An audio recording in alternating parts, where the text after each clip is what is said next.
everyone. So today we are going to discuss the antenna wave and propagation, in which we will discuss the antenna array. So first of all, we have to know what do we mean by array. What is mean by array? The array is a group of multiple antennas and which are connected together in such a way that it overall works as a single antenna. Okay, so we have these three types of it. This is broadside array, end fire array, and collinear array. So as from the name itself, it is saying broadside array. Okay, so first of all we will discuss this first one, the broadside array. After discussing these three arrays, I will tell you a trick how you can learn it.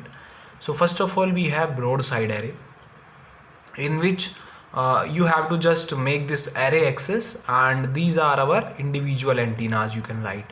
So I have these 5 antennas, and in which the distance between them or spacing between them is d. So what the broadside array is, that it is an array system in which number of identical parallel antennas are set up along a line perpendicular to the array axis.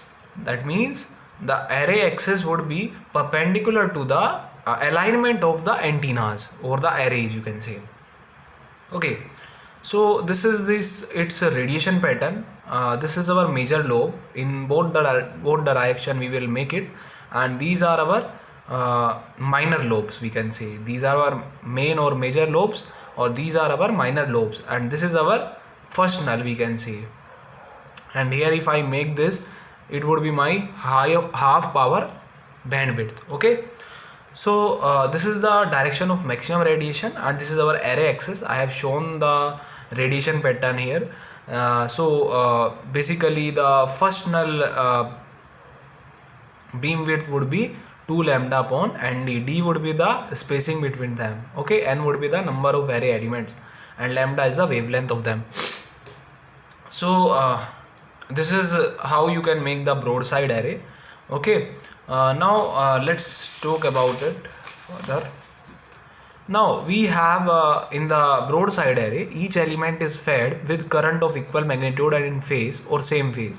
So the another thing you need to remember in this is that the current which is flowing through the array, it is equal in magnitude and in phase. Okay, so another point is individual antennas are equally spaced along a line d. Okay, they are having a space that is d.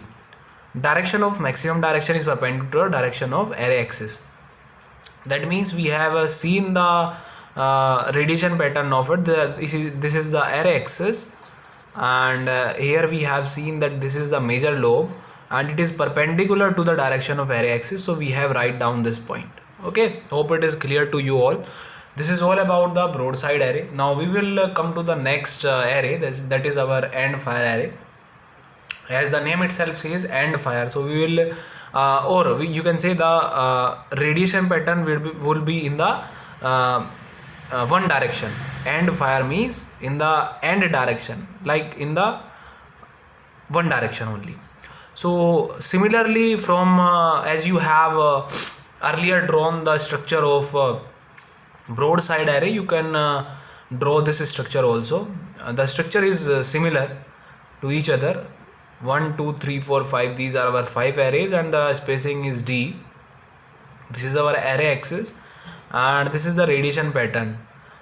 You can see this is the major lobe, these are our minor lobes, and this is our first null beam width. And if I draw here, this would be my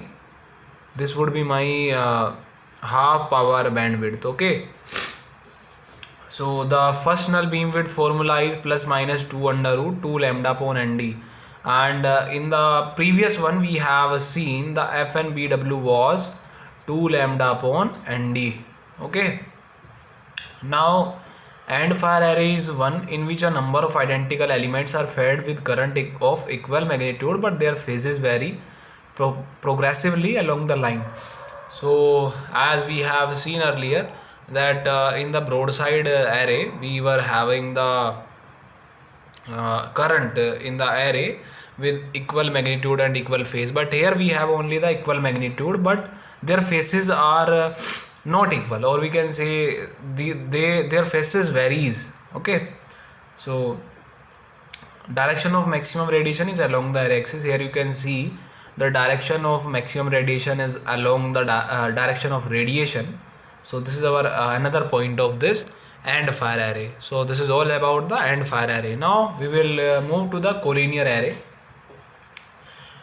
You can see the collinear array is of two types, that is the vertical and the horizontal.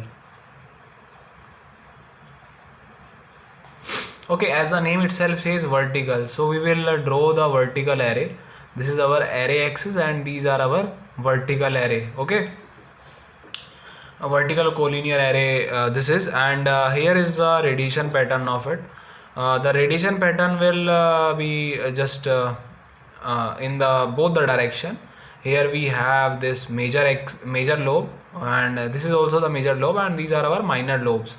Okay, so we can say the radiation pattern would be perpendicular to the array axis in the vertical collinear array. Okay, now the antennas are arranged coaxially. Antennas are mounted end to end in a single line. So these points are basically same to both the arrays. Okay, one antenna is stacked over another antenna. This is for the vertical collinear array. That means the stack means that last in and first out. Okay, so the individual elements are fed with equal in phase current. It is a broadside radiation. Direction of maximum radiation is perpendicular to the line of antenna. So as we have seen, this is our array axis, and it is our perpendicular radiation pattern to the array axis. So it is somehow similar to the broadside array. There we have also the array axis in the perpendicular direction to the maximum radiation. Now this is our horizontal collinear array. Here you can see the horizontal array axis, and we have drawn this arrays here, the 1 2 3 4 5, and the distancing between them is d. Okay, now horizontal collinear array, the figure is this, and now the radiation pattern is here. Okay, now you can see this is our array axis, and it would be perpendicular to the radiation pattern. So it is our radiation pattern, and these are our major lobes, and these are our minor lobes. So okay, and this is all about the arrays. Okay, so hope you will like this video, and I think somehow this topic is clear to you. If you are having any kind of doubt, you can just comment in the chat box or the comment section, and please do like the video. Okay, thank you so much.